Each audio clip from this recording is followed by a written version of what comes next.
do the songs come from?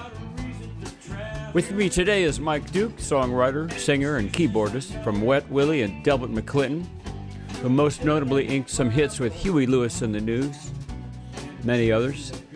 Full disclosure, Mike is an old family friend and a Thai food freak who wrote a tune and sang with the Christmas Jug Band and is currently part of the Rancho Nicasio Roadhouse in western Marin County near San Francisco, where we caught up with him today. Doing it all for my baby. And I hope you love me like you say I do. And I hope you love me like you say I do. Her love had no strings, no shock of the chains. I'm holding on for dear life. She's like rolling seven every time I roll a dice. All right, so Mike Duke, thank you for joining me. Tim, it's great to be with you today. Well, we finally got this worked out to come out here to this beautiful Nicasio area, have a little music songwriting chat. Evidence at the crime scene. So this exactly. So you've had a long history of songwriting and performing and singing and toured with some great people and stuff. And I was curious about a couple things. I've heard a lot of your songs, amazing stuff, and a whole different flavor than a lot of the other songwriters I know. So it always makes me curious. What's the best environment for you for songwriting to happen? What you would say? It all depends on just mood, and I'm not a person that has an office that goes in and writes, and there are people that do that. Paul Right. Simon famously had an office. He went to the office and like clocked in and stayed there to make himself write something Right. every day. You know, Johnny Cash said, write something every day, write a song every day, and pretty soon you'll have a good one. And, that's what he told his children. Do You you got to think write that's a true? song every day. And we are writing the song. Every day I write the book, It's a classic, and it is the truth.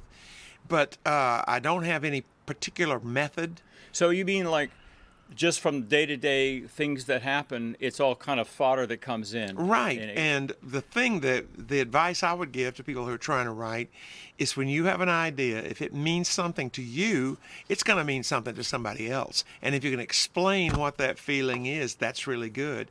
All this is out the door. Now, it's like you get a slogan and you get a vibe and boom, boom, boom. Hey, it's kind of like that. And I'm not in that bag. Unfortunately, my songs are meaningful and have some lyrics, and that's okay though. I like dance music too, and if it makes people move and they get into it, that's great. But I don't want to have one phrase over and over and over. It means you can't vocalize what the idea is, So I'm getting from this too that it makes sense to kind of, I wouldn't say ignore, but not get too caught up in the current not trends of the focus day. on the fact I've got to write something down here. Right. You get that blank page syndrome. I've done that a little bit with people that wanted to co-write, and we just kind of looked at the paper and walked around and had some coffee. And Huey came out here one time in the cottage. We were walking around trying to write something, and it was just pacing around and drinking coffee and having a cookie and can't think of an idea and maybe throw out a word or something, and it didn't work. And then he got a message and had to leave. And so he didn't write anything that day, and it was a long way out here. I went to Muscle Shoals one time, and there was a hit country songwriter said, I'd love to write with you. I got a place up at the lake. We go up there, up at the river. And I said, all right. We went out to this place in the river, and we carried groceries and stuff. We could just hang out. We got zero done. And he was having hits on the radio. I mean, numerous hits. And we just couldn't. I said, I feel like a watch. I feel like a hog looking at a wristwatch. I'm not getting anything out of this. It's like, I don't understand this. We couldn't click on an idea. And we had two or three. So have you co-written a lot? No, not a lot. Sometimes I do. It just depends. Like I said, my method is, how do you feel about this? It's like fishing. Yeah. You go and see what you can catch. Yeah. But you have to have the intent to get something. If you're writing for a project, I can see sitting down with paper and pen and trying to say, how does this song fit with that song? I've done that a little bit. Yeah. And sometimes it works, sometimes it doesn't. Inspiration is good. A word can give you a song. Do you ever, or does your co-writer ever, does it ever set up like you have a beginning of an idea, maybe just a hook and a line? You come with an idea. I've got an idea too. Yeah.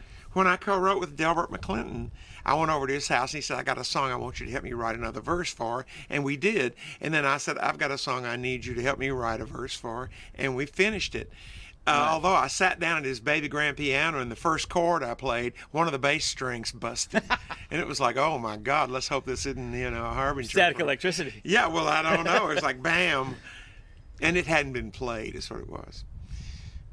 So, sometimes you do that and you collaborate on things that are existing or you come up with something new. Joe New and I, who used to live right over the hill in Woodacre, great songwriter, wrote some stuff for John Cougar Mellencamp and has written some bluegrass stuff. He really stretches. He is kind of country in aspect, but it's more than that, you know? It's a little more developed and than that. that. Soul Cruising is a kind of R&B song. Yeah, he's got a range that he can do. And whether or not you can sing or play in that genre doesn't matter as long as the idea gets down. Yeah. Somebody else can interpret it. I wrote a song for women called Estrogen Bomb. I might drop the estrogen bomb. And so it's about, moods, and you go through moods and look out. I've got my own idea how stuff should be. And Candy Kane, famous exotic dancer from LA and a hipster from LA, cut it, and she cut it so differently. It was like, wow. She cut it like, and mine was boom, boom, boom. I might drop the estrogen bomb. So it was like, it's the artist can interpret your thing, and she did a great job on it too. It's funny. Years ago, the Moonlighters when the Moonlighters had morphed eventually into the four-piece kind of what Curtin called a skinny tie band, like a rock and roll band. Sure. We were sitting around 5 Plymouth there, where I used to live. Where Audie's still living, my God. And the four of us, Tony Johnson. And we were trying to write some, and there was a lot of pacing around, and someone would throw out an idea, and it would just kind of fall to the floor. Yeah, it wouldn't work. Yeah, no, they could try something else. And boy, so it was kind of a tough audience for songwriting in a way, because there's, to find something that everybody thinks is awesome. Yeah, that's like a narrow little. It's very narrow. Pop. Yeah. It's kind of make it pop so that it reaches this side and that side. Yeah. And there are always going to be people in the crowd that, the music is just the background. Yeah. It's like wallpaper. Yeah. They come to see who's sitting there, and they talk to each other during the thing. It might inspire a conversation for them. Yeah. I've had crowds that I'll say, I'm going to take a little break and let them work out the story they're working on here. They are obviously getting to the meat of the scene. I'm going to let them have a moment, and they got semi-offended, but not really. Well, that's like when you get hired to play a party or something, a private event, and they go, well, we want the music to start right at 5 because the guests are coming at 4:30, and you're like, have these people... Are you uniting a bunch of people that haven't seen each other in a while? Why don't we just play some background music on the stereo and we'll play it like at 6, because they're not gonna be. No. I did that for a friend. She had a new house and a new piano, and it was all marble staircase and white piano downstairs. And the piano, of course, was so new it was scary. Sometimes they come tuned and sometimes they don't. And so I said, yeah, I'll come over and play a couple of songs. And so I came over there, and she liked what I did. She'd heard me play or do something, and nobody else did. They were kind of offended that I was so soulful and bluesy and loud.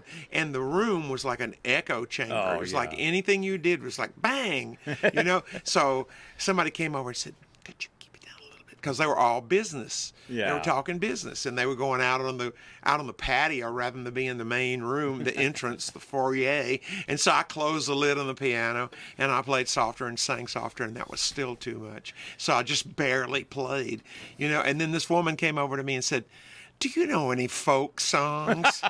Peter, Paul, and Mary. And I'm going, well, I'm a songwriter, and these are just some originals that I wrote. And I said, I really don't know that material well enough to do it. I appreciate it. It was fabulous. Yeah. For the time, it was what was happening. You don't want me doing that. Right. Anyway. And so I did 2 more songs, and I just slipped out of the place. And the woman said, well, wait a minute, I'm going to pay you. I said, no, I don't need to get paid for that. It's like a big echo chamber in her, and with champagne. Like a wine cave or something. So do you do something, do you do anything to kind of get in the right frame of mind? Say oh yeah, I got to really finish this song tomorrow. You get up in the morning. Is there anything you kind of lay Rehearse, play some chords, Just try some other stuff. Yeah. Just beat it up a little bit, Just try to say, maybe it should go this way instead of that way, The chord could influence you that you're playing. The word could be your inspiration. The beat, the idea. And sometimes all these just things. picking up an instrument and the first thing that comes out. If you're a guitar player, if you could play keys, it really makes you have to change the approach to the thing. Yeah. If you can do that, just chording along. Doc that plays baritone with Tower of Power, fabulous musician, great. So much feel, so much funk. And he used to carry around a little Casio, and he may still have it, about this big. My finger would hit 3 of the keys if I touched them, and he would go ding, ding, ding, and come up with ideas. And it's just melody. It's like something that can translate into his thing or something else. Anything that will lead you into the path of what the song is saying or doing. The song can have its own life. It can be its own thing. And it's not easy to bag something you're doing. You're like, oh, that's country, or that's pop, or that's, Yeah, that's a waste of time. You can make it, you can make it into whatever you want to be. I've seen songs really dramatically change. I heard an interview on the radio to some creative writer that I can't remember his name now, but he said something interesting, and this interviewer is like, so I understand you write quite often, but you have a family with like 4 kids running around. Like, how would you ever do that? Mm-hmm. And he said something interesting. He said, I always try to allocate a certain amount of time in a given week for just new ideas. Like sometimes you sit down and you already got a partly finished song and you're trying to add more to it, or maybe you're working on the arrangement or whatever. But I like to, that's all fine. You can do that anytime really, but I like to leave some time for just new ideas and just, even though I got 3 things that are unfinished, I'll just play around a little bit to get things moving. Right. It might take your mind off obsessing about the song to do something else. One time, Joe New and I were riding when I had a house in Novato, and his kid was like 3 or 4 and was rambunctious, and we were really babysitting. And he came over there with the kid, and we all had a snack. And then I said, let's go out in the backyard because he can really romp out there. It's a big thing, and there were some chickens back there. And it was in a really nice area over there, And so we cut him loose, and we put up the piano out there, and we put a little cassette machine or something. It's a long time ago. And we got it going, and he got an acoustic guitar, and we were goofing around on a song. And we came up with a good idea and got into it, and the kid could tell, wow, they're doing something. And he came over there, and he came up to the piano, and he said, he put his arm across the piano keys and went, don't play. Play with me. And we went, okay. And so we stopped for a minute and ran over and did something with him, and then sat back down. And then we started again, and we got to this place where we were coming up with parts of the song. And he came over to his dad, and he went, put against the guitar neck, and he went, don't play. And I said, when that kid is grown, we're going to have to taunt him. And he became a really good jazz guitarist. And I'm saying, I'm going to go to his gig and go, don't play. And so we wrote a good song that day. That's a great story. I love that. That was one of our writing and babysitting gigs. When you got to do 2 things, or you have to be, one time a policeman, county sheriff, came in, and he had seen us play, and he was friends with an older fellow that was a retired detective that lived out here and way retired. He's like in his 80s. Yeah. And we would be in there talking, and he would come in, and everybody wanted to hear what we were talking about. And he would go back to things like looking for Angela Davis or the Manson family or something. That was his time. When the courthouse was shot up, he was there, Oh, wow. And so he was talking this police chat. And so this guy came in another time when it was just me. He says, let's write a song. I said, well, do you sing or play? He says, no. I said, have you got any ideas? No. I said, have you ever done anything like this? He says, no. And I said, well, we have a couple of problems here, but I'm working here. I have to answer the phone and sell hot dogs and stuff. He you know, just so knew you were a that- songwriter or something. Yeah, he knew I was a songwriter. He wanted to do that. And so I said, come back when I'm not sitting here doing this. And he came back on a day I had some time off, and we went back to a piano, and I said, first of all, what do you want to write about? And he said he was in love with this woman that was with somebody else. And I said, oh, that does make a great ballad. And I said, he wanted to write it for her, to tell her how he felt. And I said, okay, we can do this. We'll do it. And I said, tell me a couple of things. And so he told me a little bit of the story, how they met and all this stuff. And I'm just like thinking of stuff. And I'm not writing anything down. I'm just thinking of it. So I said, you know what? That's good. We've got a premise now. And I said, I have an idea. And he had an idea that we both had thought about. I wish it was me. It was with you, and that's the name of the song. I wish it was me. Great song. Yeah. And we finished it. We actually finished. He came back another time, and I had the chords, the bridge, everything but the bridge. We needed a bridge, and it mentioned everything that was why he wanted this person to be with them. You know, it started. I saw you laughing, and I fell in love with your smile, and that was the opening line, and that kind of sets the whole thing up. It writes itself after that. It's fill in the blank. Did he ever sing it? Did you hear him No, sing he didn't sing it. He doesn't sing. I sang it. Oh, he wanted And to. I said, how does this sound? Yeah. So yeah. how was he going to sing it to her? No. I made a demo. Oh, and you're I singing went over it. to John Rewind's basement and we cut it, and it really sounded good. It was just keyboards. So he's going to play this demo of you singing it to her. and say, this is a song that we wrote for you. Okay. I'm from me to you, you know. Interesting. And he's interpreting what I'm thinking and what I'm wanting to say, you know, in an artistic way.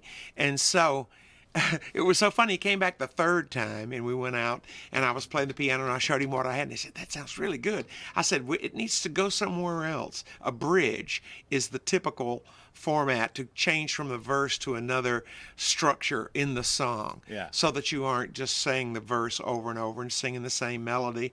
And I said, I came up with a couple of ideas. I said, I'll be your tiger, you can be my butterfly.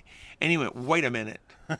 Did we talk about this? I said, no, I just trying to think of images, you know, the man, the woman. He said, well, I have a tiger on my shoulder, tattoo. And I'm going, well, I've never seen that, because he always came in a uniform, you know. And he said, and she has a butterfly on her ankle. And I went, woo, mystical. You are dialed in, Mike. Oh, well, that one I was. That one I was channeling them. And so we got it done. And it's a great country song. And he can't do anything with it. I can't do anything. Haven't done anything with it. And it's just there. And We it's got a to great find you song. a country artist to do that. Well, I wish it was me. So him, this is great. We're trying to write for one person. So that reminds me of something else I want to ask you. Like, when you're working on a song, or your sort of impulse to write a song, is there like an audience in mind? Are you thinking of like a gig where this would be played, or a situation where there'd be people there? Or Well, I want to write a song. Usually I'm focused on trying to get something upbeat, and not all ballads, because we can sit around and write about our divorce all week, you know. You can sit around and talk about being abandoned by somebody all week.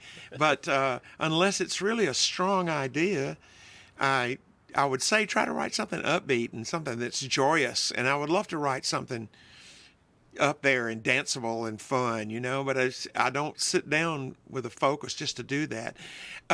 One time a woman came up to me we were playing a gig when I was with Delbert McClinton, and we were at the House of Blues, Chicago, and this woman in the crowd was like looking, and Delbert took a little break and said, Mike's going to sing a couple of songs, and I would give him a break, and he'd go off and get a coffee and come back on and do the rest of the set.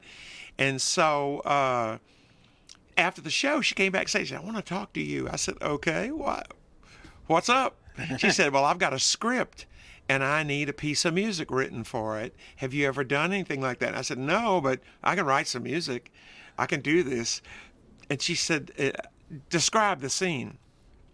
It's a buddy movie with cops, and one of them's black and one's white, and they're patrolling around in Chicago in a really funky area looking for a suspect.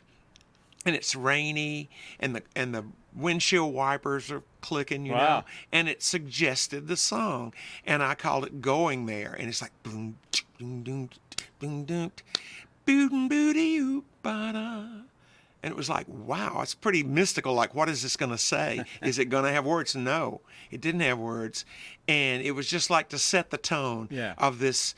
Why won't you? One policeman, the dialogue before the scene for the montage of them driving and looking at each other, you know, it's like a moment in the film, is mad because the other one won't talk to him about this divorce that's imminent he thinks he's going to have, you know, and they're just like, pfft, why won't you talk to me about it? You know, it's called Going There.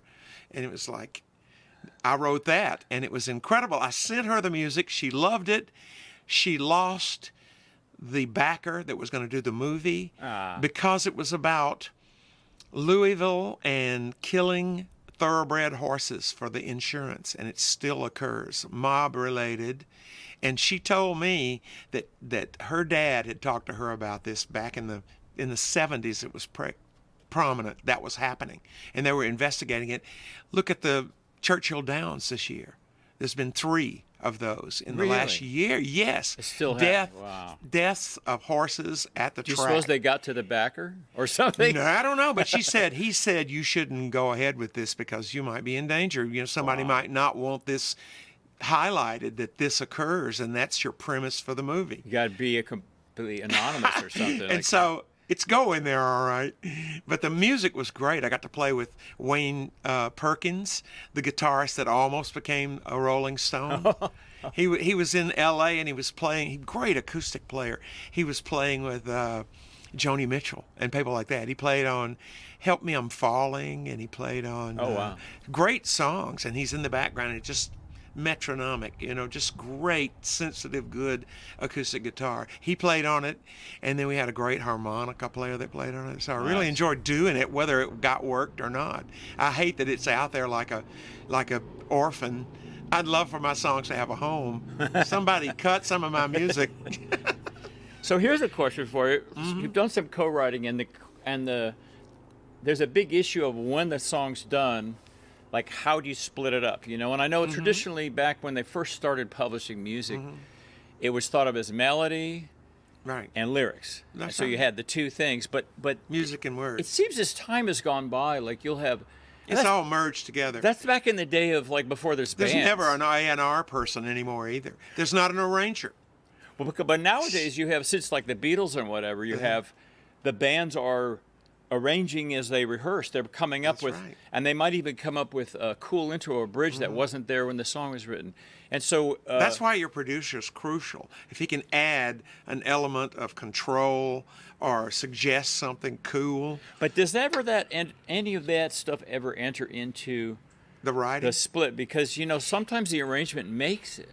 Well, in certain communities, Nashville, they do a thing that if you're in the room, you get an equal portion, as I've heard. Or if maybe if And you, I'm not involved in that at all, you know. If I write with you, I write with you, you know. And just because we're all on the golf flight doesn't mean that we get to share the tune, you know. Yeah. Unless there is really substantive stuff added Yeah. to it, you Yeah, if know. you contribute. You can add something more than "and," "the," "she." You know, if you could add a thought, an idea, a path. I don't normally do this, but there was one recording I did years ago, and it was with Jerry Cortez and Kevin Zuffi and Jimmy Sanchez. And we're doing this New Orleans-y kind of thing.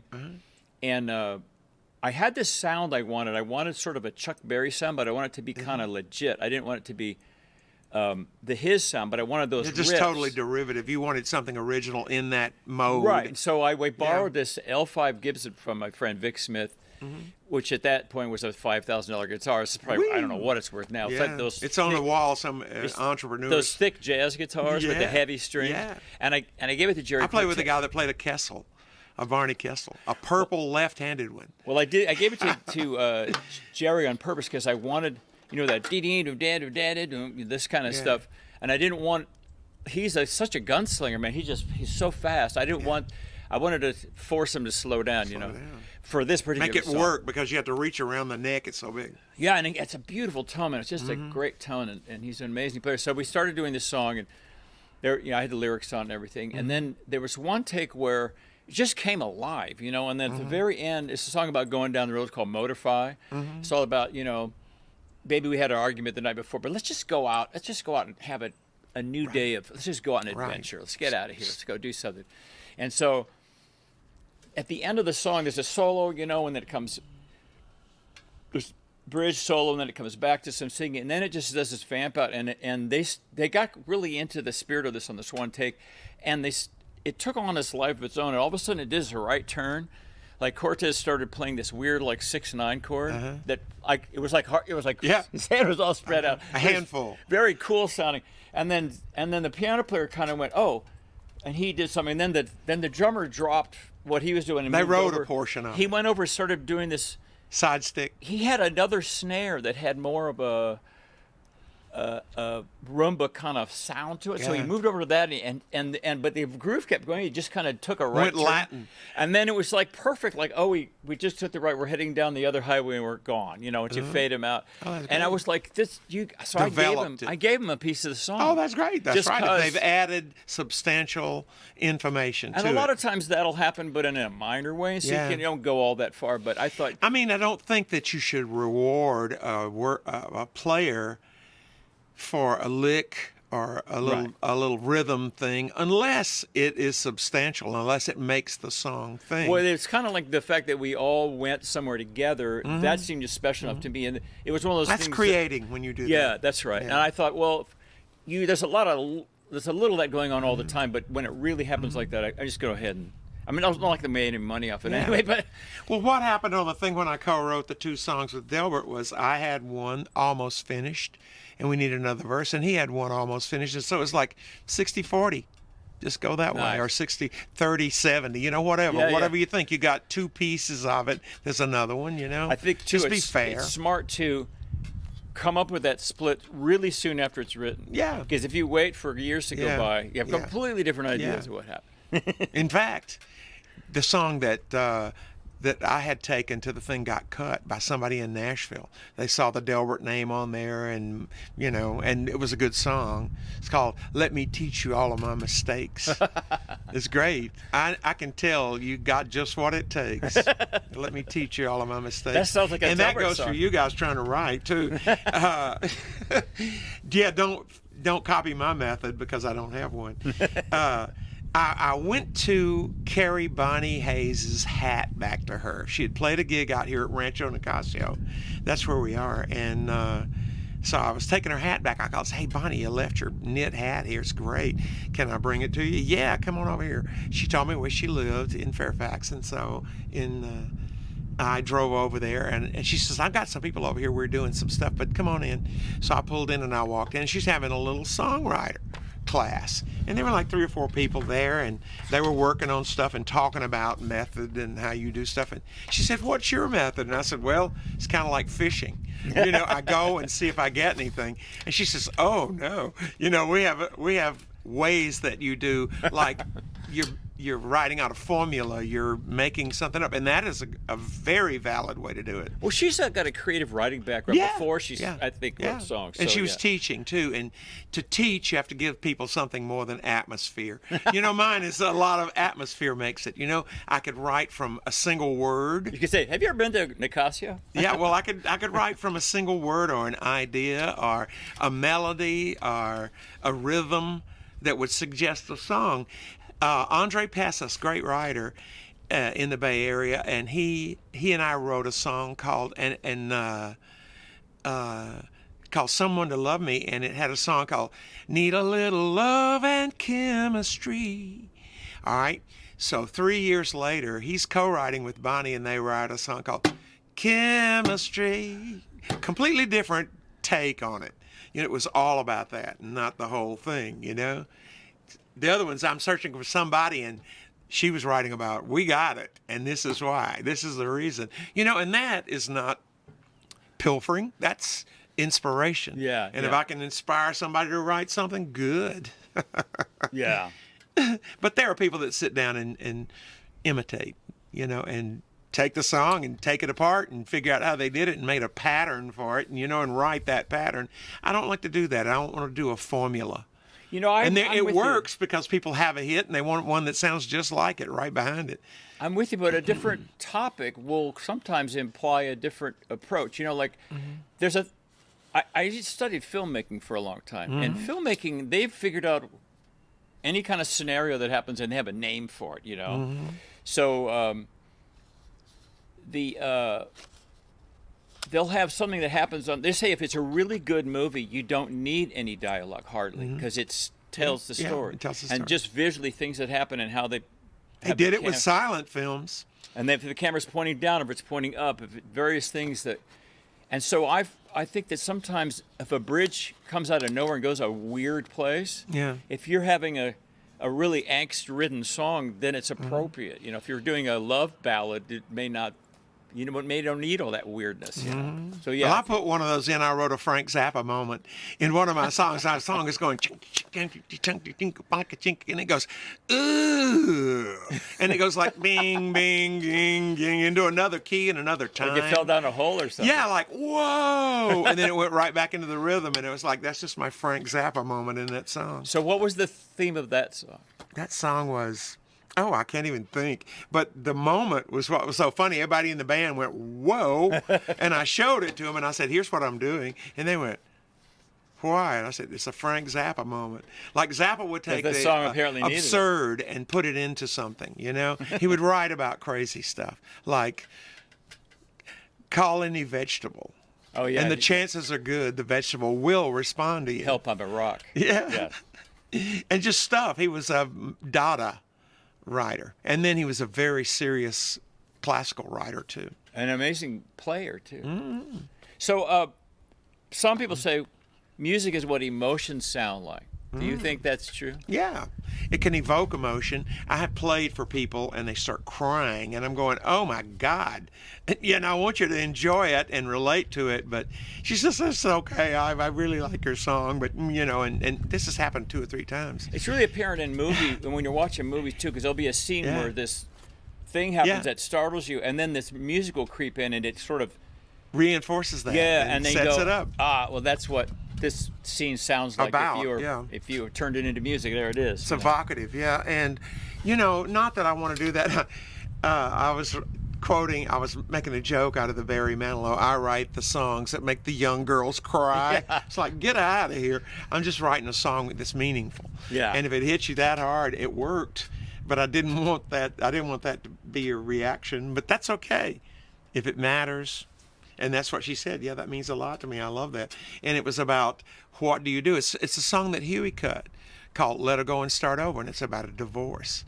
And I call it my amicable divorce song. Let her go and start over. My friends all tell me, what can I do to be fair to me and fair to you?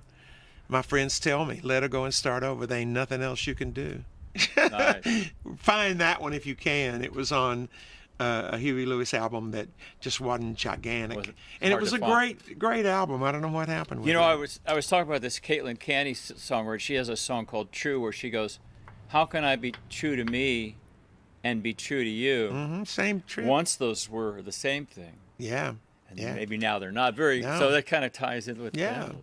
Let her go and start over. There ain't nothing you can do. So this is great, Mike. I really appreciate you having a chat with me, and I want to. Just going to ask you one other thing. Do you have anything lately that caught your ear that you've been listening to, or any kind of new inspiration of any kind lately? Well, this is terrible, but radio is kind of letting me down in that it has a market it has to sell to. Yeah. And, you know, we've gone through so many Gen X, Gen Y, Gen J. You know what? I don't know what people of that age want to hear, and I can't speak directly to them except if they get the concept of check the word out. You know, there are songs that don't have any words. They're just like feeling, you know. It was a big hit. I thought it was funny. It was amusing. You could dance to it. Who let the dogs out? Who? And what does that mean? You know, it's like a couple look at each other and kind of romantically go, they're playing our song, you know, and it's like, okay. And there used to be on TBS, Turner Broadcast System, they used to do the Braves, and it was Major League Baseball, and it was free. Just cut on your TV and watch it. And we used to go to the games because it was $6 tickets in the upper bleachers, and we'd just go and have beer and watch the game. And there was a guy that walked around, and he's kind of handsome, big, tall, black cat with a hot dog thing on the front, and you got to be strong and big to do that up and down the stands. And he'd go, hot dog, and then he would go whoo whoo like like a Doberman. He had the sound of a Doberman next door, and he would bark, and I'm sure that's where that song came from. Wow. They're watching the Braves, and this guy's barking like a dog, and it was like, that guy ought to get some credit. Well, Huey Piano Smith apparently wrote a lot of songs based on school rhymes, like schoolyard rhymes and things. Sure. Like, you know, that Iko Iko on Day. Iko was something they would say when they would skip rope or something. Yeah. You know, there's a Yeah. bunch of that. It's rhythmic, and it's for kids, and kids are the people who buy the records. And And it might even be, some of those might go back and be like kind of old field heirloom chants tunes or from- something. from- yeah. Field chants and stuff, you know.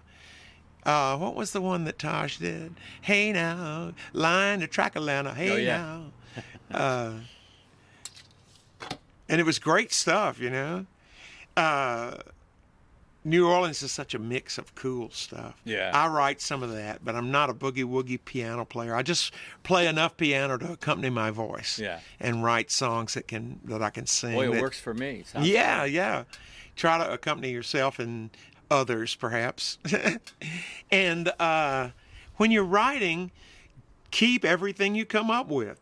If you think it's valid enough, write it down, because 2 years from now you might open it up and have a revelation, you know, and find stuff that you didn't finish.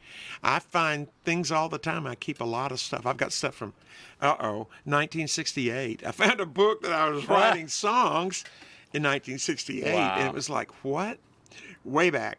I had a song I was working on back when all those guys were still in town. Huey Lewis, like Sean Hopper was helping me with it. He Mm-hmm. Yeah. was fleshing to put some Good keys on it. players. All of the guys are great musicians. And he actually handed it in. They were looking for songs for an album coming up, and he says something to me. He goes, "You know, I have to tell you, we're not doing your song, but I did want to tell you that of all the ones that we listened to, yours came the close." And I was like, "The closest." And I'm like, "Well, I don't know if that makes me feel really good or really bad." No, that means you got something. But and you get a lot of but stuff. something was missing, you know. I would have done it myself, but I sort of thought, like, you know, there's something not quite there. There's 2 verses and a bridge, but it's not enough. So 25 years later, I was picking up. I go, I was kind of like this song. And I listened to it. And I go, and then a good song. what got me was the one verse was like first person. It's talking about here's where I'm at, you know, and another was like third person. And I thought, and then all of a sudden I came up with this like idea of doing a second person, so the focus just moves around constantly in the song, right. and it made it work, but it was like took The me 3-camera shoot. 25 years to get there. I was like, what the hell? I know. Well, it's good. Rework it, see if the idea works, you know. At least go back and see what you did and your progression. You could see yourself getting better. And sometimes I have a lot of stuff on tape, little cassettes, or now on the phone, and I'll listen to some old like pieces of ideas, and half of them are like, what was I thinking? And Yeah, then just half are junk. like, hey, wait a minute, why didn't I? That could work. Yeah. That could work if we fleshed it out. Yeah. I had written some stuff with some people, and it was like laughable. And then on another page, it was good, you know, and it should be finished, and we just didn't get around to finishing it. Sometimes you have material, you just can't get it over the hump to make it exist as an Sometimes you entity. need to let it sit there because you come back later with another perspective. Yeah, It's almost like one way to get another person in the room for their opinion is to go away for a while and come back yourself, and you're a different person, you know. Yeah, and some people consider music that they're not involved with just noise. Or like I said, wallpaper. It could just be something that exists in the room. There's so much music everywhere you go that it's just something you expect to be there. Yeah. Or you turn down, somebody pulls up and their car's blowing, and it's like, that's pretty hip, you know? And I was playing something on the radio, and somebody was like going, yeah, because the radio was playing loud, and I had the window down. And I called up Crush one time, and I said, thank you for playing Ray Charles. In the middle of everything else, here's Ray Charles singing, I wish it was me in that Cadillac. Should have been me, yeah. It should have been me, yeah. And it was just a revelation, and it was just like something else. Like books.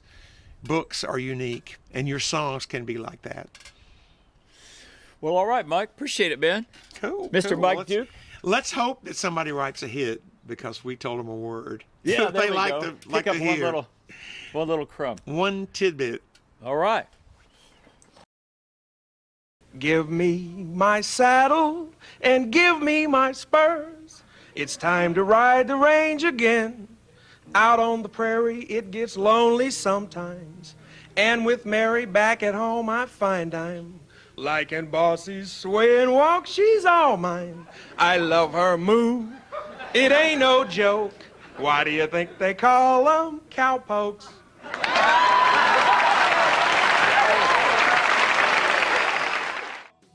Special thanks to Mike Duke for joining me today on Where Do the Songs Come From? Check out more at the Fifth Mo channel on YouTube.com.